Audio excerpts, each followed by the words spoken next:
بسم اللہ الرحمن الرحیم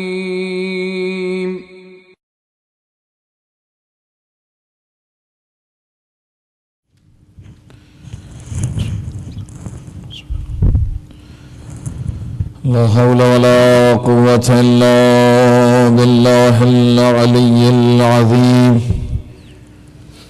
أعوذ بالله من الشيطان الرجيم. بسم الله الرحمن الرحيم. الحمد لله رب العالمين بارئ الخلائق أجمعين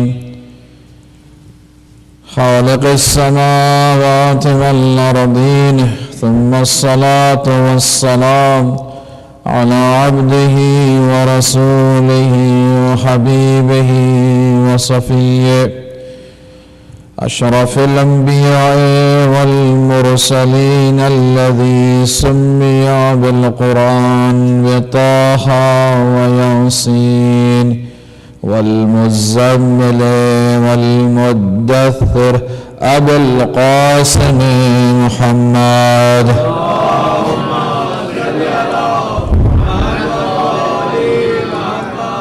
صلى الله عليه وآله وسلم وعلى أهل بيته الطيبين الطاهرين المعصومين المظلومين المنتجبين، لا سيما بقية الله في الأرضين، روحي وأرواح العالمين لتراب مقدمه الفداء، ولعنة الدائم الأبدية على أعدائهم أجمعين من الآن إلى قيام يوم الدين. أما بعد، فقد قال الله تبارك وتعالى في كتابه الحكيم وكتابه المجيد: أعوذ بالله من الشيطان الرجيم. بسم الله الرحمن الرحيم. يريدون ليطفئوا نور الله بأفواههم والله متم نوره ولو كره الكافرون. صدق الله العلي العظيم.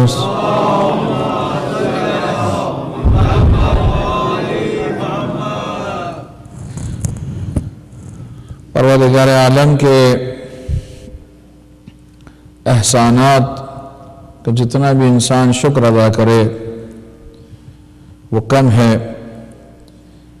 اور انسان جتنا بھی پروردگار کی نعمتوں کو گننا چاہے وہ اسے شمار نہیں کر سکتا ہے، گن نہیں سکتا. پروردگار عالم نے انسان کو عقل و شعور کے ساتھ رہبران الہی کی ہدایت اور ان پر نازل کردہ کتابوں کو ہمارے لیے ذریعہ سعادت دنیاوی اور اخروی قرار دیا، اور اہل بیت علیہ السلام در حقیقت رسالت کے منصب کا ادامہ ہیں، اسی کا ایک تسلسل ہے، کیونکہ ائمہ علیہ السلام کو پروردگار عالم نے رسول اکرم محمد مصطفیٰ صلی اللہ علیہ وآلہ وسلم کہ نائبین میں سے اور ان کے اوصیاء میں سے قرار دیا. وسیع وہ تمام صفات کو رکھتا ہے کہ جو اسے عطا کرنے والوں میں ہیں، کیونکہ ذمہ داری بھی بڑی ہے. ذمہ داری بھی وہی ہے کہ جو اللہ نے اپنے حبیب اپنے نبی کو عطا فرمائی. صلوات محمد علیہ.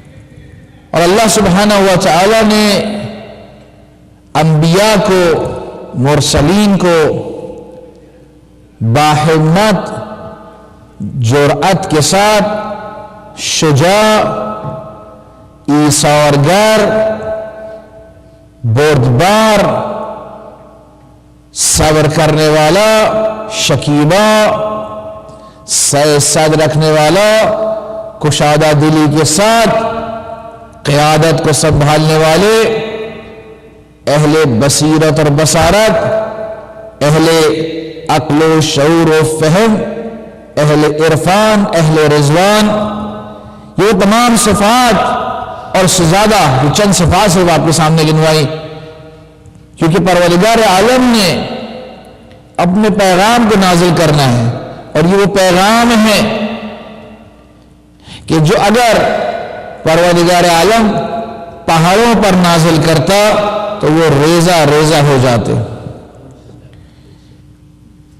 لیکن اس پیغام کو قلب نورانی اور مطہر رسول اکرم محمد مصطفیٰ صلی اللہ علیہ وآلہ وسلم کو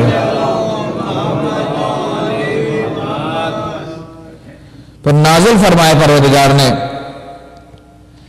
تاکہ یہ انہیں منتقل کر سکے۔ جب اس قرآن کو حاصل کرنے کے لیے ان تمام صفات جس کا ذکر کیا، بلکہ اس سے کئی گنا زیادہ صفات جو قرآن مجید میں اور حدیث میں بیان ہوئی ہیں، اس کی ضرورت ہے، تو جب رسول اکرم ان تمام صفات کے حامل ہیں کہ جو قرآن کو حاصل کر سکتے ہیں، قرآن کو سمجھ سکتے ہیں اور قرآن کو سمجھا سکتے ہیں، تو اب جب رسول اللہ اس دنیا سے رخصت ہو رہے ہیں اور دو اہم کام اب بھی جاری و ساری رہنے ہیں، ایک قرآن کو سمجھانے کا اور قرآن کے اجرا کرنے کا، اسے عملی جامہ پہنانے کا یہ کام جاری و ساری رہنا ہے قیامت تک کے لیے۔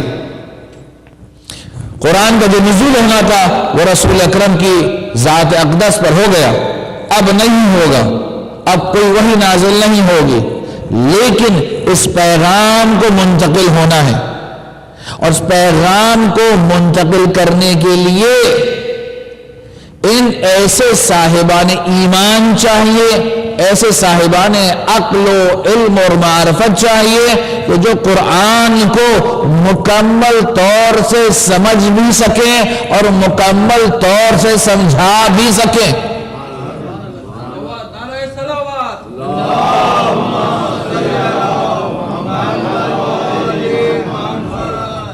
نہ فقط مکمل طور سے سمجھا بھی سکیں بلکہ مکمل طور سے اس کا اجرا بھی کر سکیں، تاکہ حکومت عدل الہی کا قیام ہو سکے۔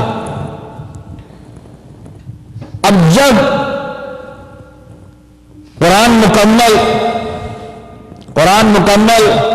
رسول اللہ مکمل، اب اگر اس کتاب کو پہنچانے والے ناقص ہو جائیں،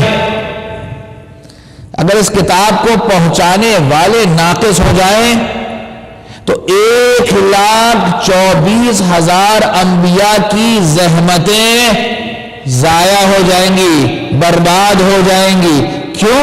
اس لیے کہ رسول اکرم اسارہ ہیں، سید الانبیاء ہیں۔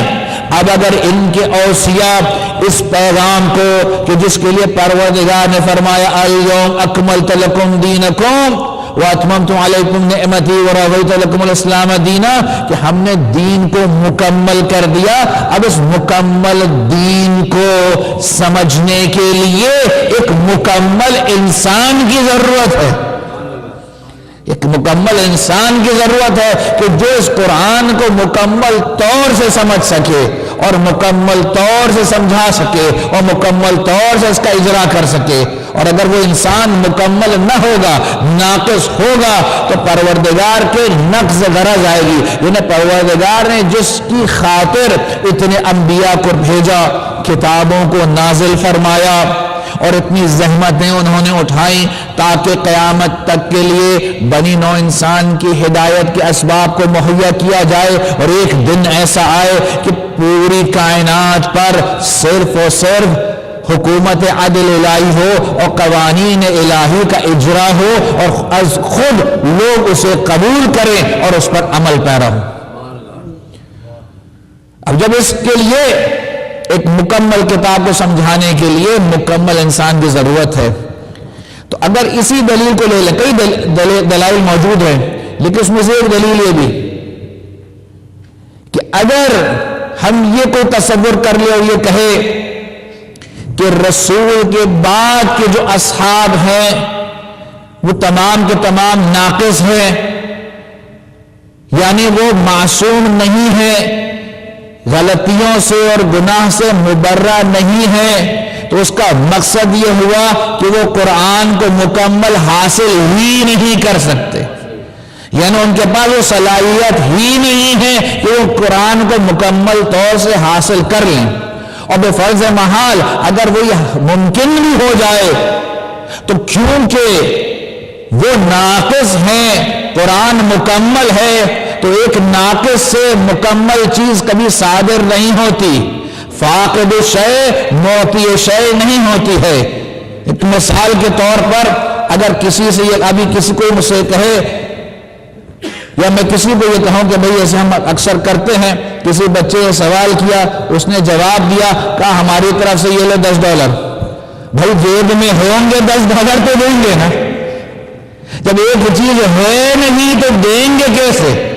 تو اگر ان حاملان قرآن کے پاس، ان نائبین اور اوصیاء رسول کے پاس وہ کمال ہی نہیں ہے، مکمل علم ہی نہیں ہے، تو کس طرح سے ممکن ہوگا کہ مکمل طور پر قرآن کو بیان کر سکیں اور سمجھا سکیں اور اجرا کر سکیں؟ صلوات علی محمد علیہ۔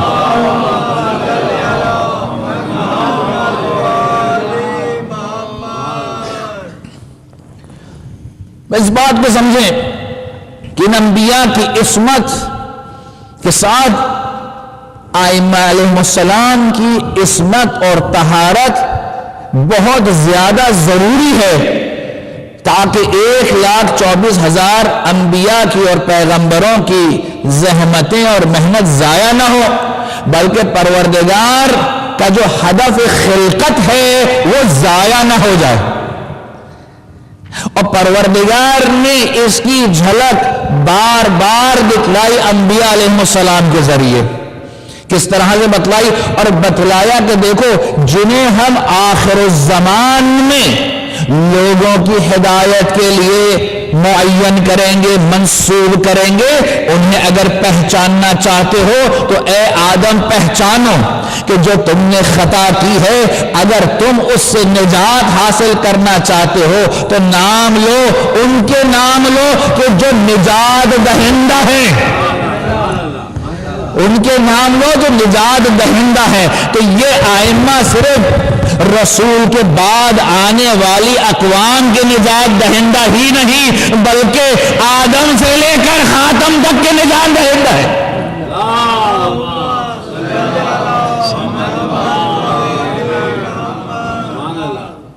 جب آدم نے ان اسماء کو پروردگار کے سامنے قرار دیا اور کہا اے پروردگارا میں تجھے واسطہ دیتا ہوں، تجھے واسطہ دیتا ہوں محمد کا، تجھے واسطہ دیتا ہوں علی مرتضیٰ کا، میں تجھے واسطہ دیتا ہوں فاطمہ زہرا کا، میں تجھے واسطہ دیتا ہوں امام حسن کا۔ شیخ شستری فرماتے ہیں جب یہ 4 واسطے دیے دعا قبول نہیں ہوئی ابھی تک، جیسے ہی فرمایا میں تجھے واسطہ دیتا ہوں حسین کا، پروردگار نے آدم کی دعا کو قبول کر لیا، پروردگار نے آدم کی دعا کو قبول کر لیا۔ ہاں جب تک یہ 5 نہ ہو دعائیں قبول نہیں ہوتی ہیں، جب تک یہ 5 کا وسیلہ نہ ہو تو انسان نہ دنیا میں خیر دنیا تک پہنچتا ہے اور نہ آخرت میں پروردگار کی قربت تک پہنچ سکے گا۔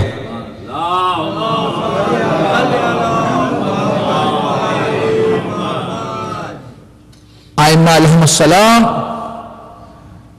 السلام لوگ یہ کہتے ہیں کہ صرف برکت انسان جب تک ہوتا ہے اس وقت ہوتی ہے، جب چلا گیا دنیا سے تو پھر اس کی کیا برکت ہے؟ جو منکرین ہیں ان چیزوں کے۔ ایک واقعہ نقل کریں، تاریخ بیان کیا گیا، عراق کا واقعہ ہے۔ ایک عالم دین، ایران کا واقعہ ہے، ایران کے شمالی علاقے کا۔ ایک عالم دین خواب میں یہ دیکھتا ہے کہ اس کا دوست، ایک ایسا دوست کہ جو گناہگار تھا۔ وہ عالم دین بیان کرتا ہے کہ ہم بچپن سے بڑے ہوئے، میں اس دینی تعلیم کو حاصل کرنے کے لیے نکل گیا، اور وہ دنیاوی سے تعلیم حاصل کی اور غلط کاموں میں اور مختلف کاموں میں، لیکن کیونکہ ہم ساتھ بڑے تھے تو ہماری دوستیاں تھیں، اٹھتے بیٹھتے تھے ساتھ میں۔ کچھ دن پہلے اس کا انتقال ہوا تھا، اور میں نے خواب میں دیکھا کہ وہ بہت ہی برے حالت میں ہیں، اس پر عذاب الہی نازل ہو رہا ہے، فشار قبر ہو رہی ہے۔ میں اٹھا، جب میں نے اس کے لیے دعا کی، دعا مغفرت کی،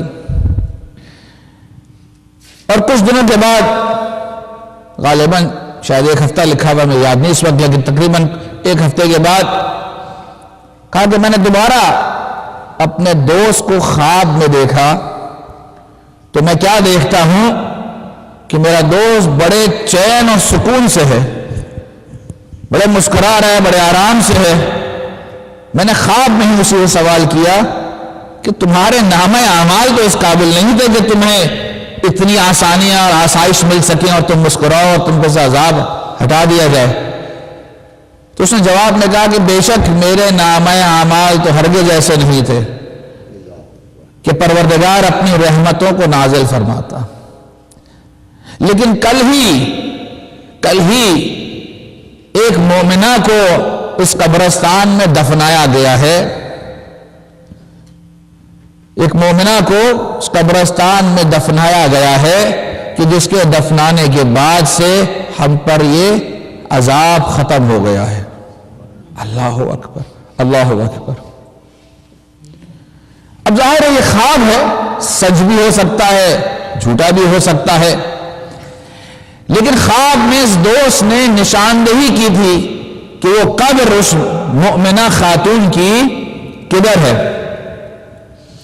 جب صبح اٹھے یہ عالم دین تو گئے اس قبرستان میں، تشویش تو تھی کہ بھئی معلوم کیا جائے کہ خواب سچا ہے کہ نہیں ہے۔ جب اس قبرستان میں گئے اور جا کر دیکھا کہ جہاں پر نشاندہی کی تھی وہیں پر اس خاتون کی قبر موجود تھی، اور ابھی گیلی ہی تھی، ظاہر ہے کہ تازہ ایک دن ہی ہوا تھا۔ اب تو ظاہر ہے کہ اور شوق ہوا کہ یہ کون سی مومنہ خاتون ہے کہ جس کی بدولت، جس کی وجہ سے پورے قبرستان میں بسنے والے مرحومین پر سے عذاب پروردگار نے اٹھا لیا ہے۔ عجیب بات ہے۔ معلوم کیا کہ یہ کون خاتون ہے تو کہا کہ ان کا شوہر جو ہے وہ وہاں پر بازار میں بیٹھتا ہے، لوہار کا کام کرتا ہے۔ معلوم ڈھونڈتے سوال کرتے ہوئے کدھر ہے یہ شخص، کدھر ہے، بالآخر وہ اس شخص تک پہنچ گئے۔ اب ظاہر ہے کہ اس معاشرے کے اندر، اس زمانے کے اندر کسی شخص سے کسی کی، اس کی بیوی کے بارے میں سوال کرنا ایک نہایت ہی عجیب بات ہوتی تھی۔ بہرحال انہوں نے ہمت کی اور سوال کیا، فرمایا کہ آپ کی زوجہ جو ہے وہ ان کا انتقال ہو گیا، کہ ہاں کل ہی انتقال ہوا ہے، تعزیت کی۔ اور اس کے بعد سوال کیا کہ آپ کی زوجہ کس طرح کی خاتون تھی۔ اس نے کہا مجھے نہیں، آپ کیا سوال کرنا چاہتے ہیں؟ کہا نہیں، میں سوال کرنا چاہتا ہوں کہ وہ کتنی مومنہ خاتون تھی۔ کیا یہ مثلا زیارت مجالس اپنے گھر میں کراتی تھی، ذاکرہ تھی، زیارت امام حسین کے لیے جاتی تھی، کیا کرتے تھے؟ کہا کچھ نہیں کرتی تھی، معمولی سے جیسے دوسری ہوتی ہیں خواتین اسی طرح سے تھی۔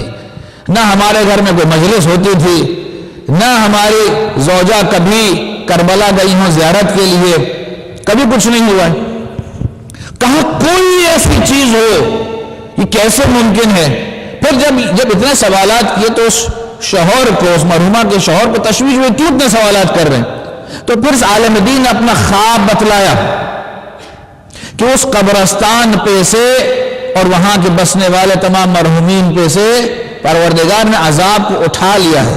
اب ظاہر ہے کہ یہ شوہر بھی جو ہے مرحومہ کا، وہ بھی اس پہ تشویش ہوئی کہ کیا کون سا عمل تھا۔ بہت سوچا، پھر خیال آیا کہ ہاں ایک ایسا عمل تھا کہ جو انجام دیتی تھی، وہ روزانہ زیارت عاشورہ کی قرات کیا کرتی تھی، زیارت عاشورہ کی قرات کیا کرتی تھی۔ اللہ اکبر! ایک زیارت عاشورہ کی قرات کرنے کی وجہ، میں نے اس خواب کو پورا بیان نہیں کیا، اس خواب میں اس دوست نے بتلایا کہ یہ مومنہ جو یہاں دفنائی گئی ہیں ان کی زیارت کے لیے امام حسین دن میں 3 مرتبہ آ چکے ہیں اس مومنہ سے ملنے کے لیے، اور پروردگار نے امام حسین کی رفت و آمد کی وجہ سے اہل قبرستان پہ سے عذاب کو اٹھا دیا ہے۔ یہ وہ ہستیاں ہیں کہ جو انسان کی دنیا اور آخرت کی سعادت کی گارنٹی دیتی ہے۔ ان کے ساتھ تمسک سے انسان کبھی گمراہ نہیں ہوتا ہے، کبھی گمراہ ہونے کا امکان نہیں ہے۔ بہت سے لوگ وہ روایات پڑھتے ہیں، ہمارے ہاں وہ روایت نہیں ہے، البتہ حدیث نہیں ہے۔ اہل سنت کیا ہے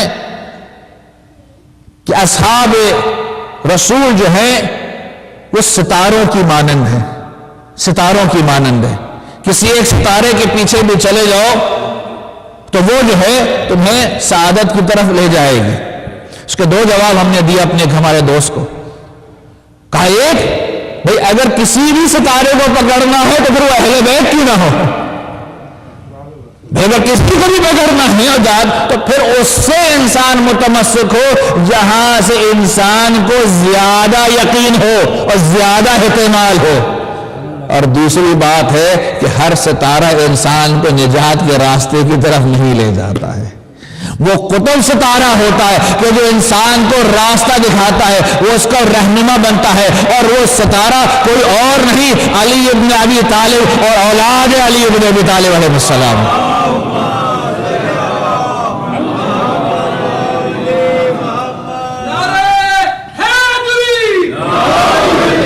جی ہاں، یہ وہ ہستیاں ہیں کہ انہیں مکمل طور پر اگر انسان حاصل کرے، اسے سمجھے۔ وہ بات جو میں نے گفتگو کی ابتدا کے اندر کہ انسان کو مکمل ہونا چاہیے، یہ کیسے معلوم کہ اہل بیت مکمل تھے؟ بالکل دلیل تو ہونی چاہیے نا ہمارے پاس۔ ہم نے مفروضہ تو ہم نے بنا لیا، لیکن دلیل کیا ہے؟ اس کی دلیل ہم نہیں، خود لوگوں نے اسے بیان کیا ہے۔ اس لیے کہ تاریخ میں صرف ایک انسان گزرا ہے، ہر دور میں ایک ہی انسان گزرا ہے، یہ میں کہوں زیادہ بہتر ہوگا، کہ جس نے اس بات کا دعویٰ کیا ہے سلونی قبل ان تفقدونی، آؤ مجھ سے سوال کرو اس سے پہلے کہ میں تمہارے درمیان سے چلا جاؤں۔ اس لیے کہ اس کے علاوہ کسی اور نے دعویٰ نہیں کیا، بلکہ لوگوں نے یہ کہا کہ اگر علی نہ ہوتے تو ہم ہلاک ہو جاتے، علی نہ ہوتے تو ہم مر جاتے، علی نہ ہوتے تو ہم برباد ہو جاتے، علی نہ ہوتے تو ہم گناہگار ہو جاتے، علی نے ہمیں ہلاکت سے بچا لیا، علی نے ہمیں آتش جہنم سے بچا لیا، علی نے ہمیں برائی سے بچا لیا، علی نے ہمیں دشمن کے مرغے میں پھنسنے سے بچا لیا۔ ارے پہلے کو بھی نجات دلائی تو علی نے دلائی تھی، دوسرے کو بھی علی نے دلائی تھی، تیسرے کو بھی علی نے دلائی تھی۔ جب علی نجات دہندہ ہے تو علی کو ہی امام اور خلیفہ مان لیتے۔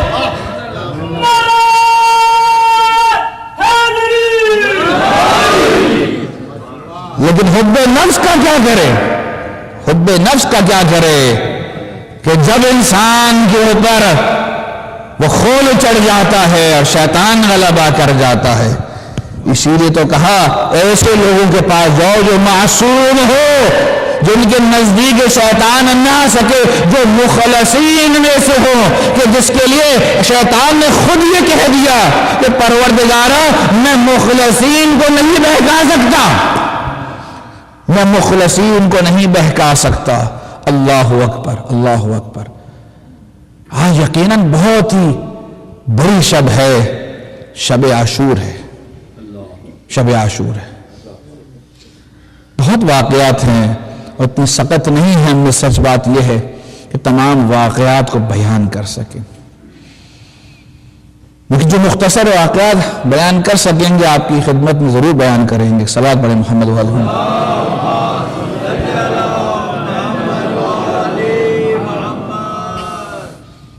لیکن یہ درسگاہ کربلا، درسگاہ کربلا درسگاہ ایثار ہے، درسگاہ قربانی ہے، درسگاہ شجاعت ہے، درسگاہ حمیت ہے، درسگاہ عبادت ہے، درسگاہ وفا ہے،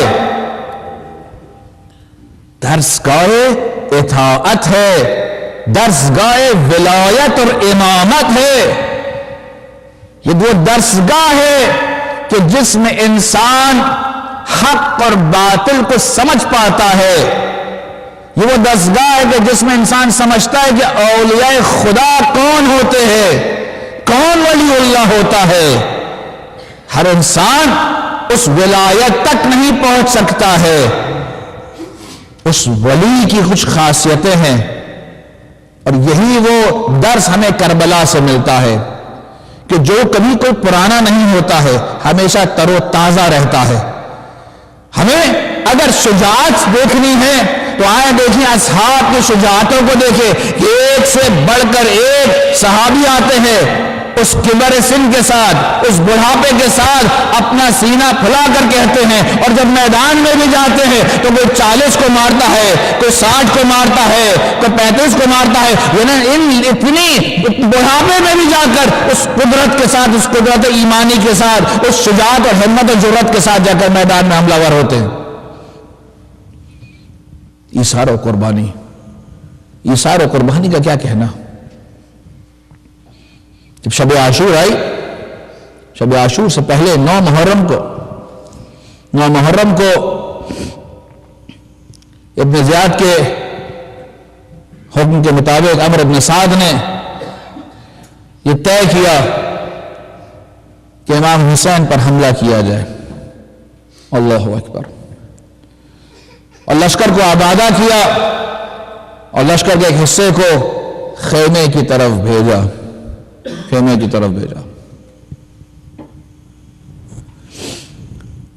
جب اس لشکر کی آمد کی سر و صدا ہوئی تو خیمے میں جناب زینب نے بھی اس آواز کو سنا۔ بھائی کے پاس کہیں بھیا ذرا ادھر سے دیکھنا تو صحیح، یہ شور و غل کیسا ہے، یہ شور و غل کیسا ہے۔ میرے مولا حسین نے عباس کو بلایا، علی اکبر کو بلایا اور کہا عباس ذرا جا کر دیکھو کہ یہ کیا چاہتے ہیں، کیا کرنا چاہ رہے ہیں، کیوں یہ شور و غل ہے۔ میرے مولا عباس علی اکبر کے ساتھ، حبیب ابن مظاہر کے ساتھ، مسلم ابن اوسجا، زہر ابن قین، یہ چند افراد جاتے ہیں میدان کی طرف۔ سامنے سے لشکر آتا ہے، حضرت عباس پوچھتے ہیں کہ کیا تمہارا ارادہ ہے، کیا چاہتے ہو؟ کہا ابن زیاد نے کہا ہے کہ یا حسین سے کہو کہ بیعت کر لے، تسلیم ہو جائے اپنے تمام افراد کے ساتھ، اصحاب کے ساتھ، انصار کے ساتھ، یا پھر جنگ کے لیے آمادہ ہو جائے۔ حضرت عباس جو خود ایک باشعور اہل علم اور اس فوج کے جنرل تھے، لیکن خود سے ایک لفظ نہیں کہا۔ فرمایا کہ ٹھیک ہے آپ یہاں کھڑے رہے، انتظار کریں، میں مولا حسین سے پوچھ کر آتا ہوں۔ اسے کہتے ہیں اطاعت، اسے کہتے ہیں وفا۔ امام حسین کے پاس آئے اور فرمایا مولا یہ حملہ کرنا چاہتے ہیں، یا کہتے ہیں کہ بیعت کرو یا جنگ کے لیے آمادہ ہو جاؤ۔ اور میرے مولا حسین فرماتے ہیں یہ نہیں کہتے کہ ہم بیعت نہیں کریں گے، کہا کہ نہیں، کہا ان سے ایک شب کی مہلت مانگ لو، ان سے کہو حسین کو اللہ سے راز و نیاز کرنا بہت اچھا لگتا ہے، اللہ کی عبادت کرنا، نماز پڑھنا، تلاوت قرآن، دعائیں مانگنا، استغفار کرنا بہت اچھا لگتا ہے، ایک رات کی مہلت دے دی جائے۔ اللہ اکبر۔ میں کہوں حسین کتنا آپ نے حسن کے ساتھ، کتنی بہتر انداز سے آپ نے یہ مہلت اپنے لیے نہیں بلکہ ان کو یہ مہلت دی کہ تم ایک دن اور سوچ لو کہ آیا تمہیں فاطمہ زہرا کے فرزند کے خون سے اپنے ہاتھوں کو رنگین کرنا ہے؟ کیا تم اپنے لیے جہنم کے راستے کو کھولنا چاہتے ہو؟ تم ایک رات اور سوچ لو، ایک رات کی اور مہلت دی جا رہی ہے تمہیں۔ اللہ اکبر۔ حضرت ابو الفضل عباس واپس لوٹ کر آتے ہیں اور فرماتے ہیں کہ ایک رات کی مہلت مانگ رہے ہیں عبادت کے لیے، اگر چاہو تو دے دو۔ اللہ اکبر۔ عمر ابن سعد نے کہا کہ جاؤ، ہم نے ایک رات کی مہلت دی، لیکن کل صبح ہوتے ہی اگر بیعت کر لی تو ٹھیک ہے، اور اگر نہ کی تو جنگ کے لیے آمادہ ہو جانا۔ اللہ اکبر۔ ہاں بس یہ واپس پلٹ آئے، یہ واپس سب پلٹ آئے۔ اب واپس پلٹنے کے بعد میرے مولا خدمت میں پہنچے، میرے مولا نے کہا سب عبادت کرو، وَاسْتَعِينُوا بِالصَّبْرِ وَالصَّلَاةِ، استقامت سے کام لو اور عبادت کرو۔ مورخین مقاتل میں لکھتے ہیں، تحریر فرماتے ہیں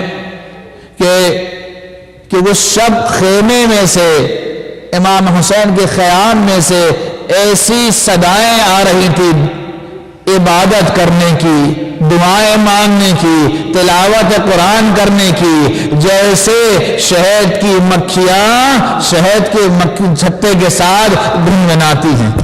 اللہ اکبر۔ کثرت عبادت ہو رہی ہے، یا تلاوت قرآن ہو رہی ہے، یا نمازیں پڑھی جا رہی ہے، کوئی رکوع میں ہے، کوئی سجدے میں ہے، کوئی قیام میں ہے، کوئی قنوت میں ہاتھ اٹھائے کھڑا ہوگا۔ اللہ اکبر۔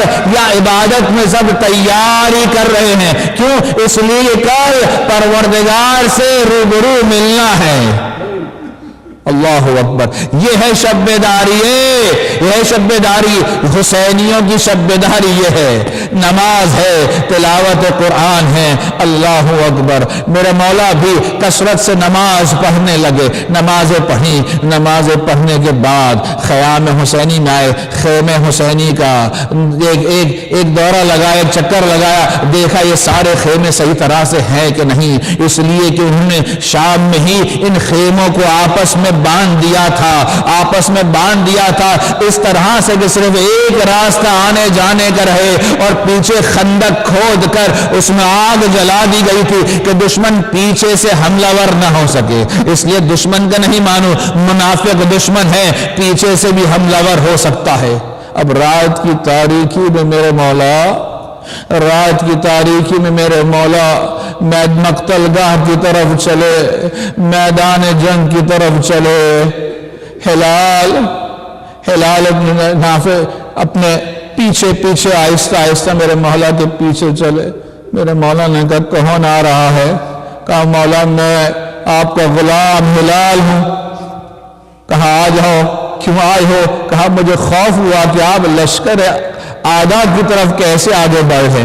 کہا نہیں ہلال، بس دیکھنے آیا تھا کہ کوئی ایسی جگہ تو نہیں کہ یہاں پر دشمن چھپ کر حملہ کر سکے۔ اور پھر فرمایا دیکھو ہلال دیکھو یہ پہاڑیاں جو دو نظر آ رہی ہیں، وہ چاند کی جو ہلکی سی روشنی تھی اس میں دکھلایا تو دیکھو یہ جو پہاڑیاں نظر آ رہی ہے، ہلال اگر تم چاہو تو یہاں سے اپنی جان کو بچا کر نکل سکتے ہو، میری طرف سے تم پر کچھ بھی نہیں ہے۔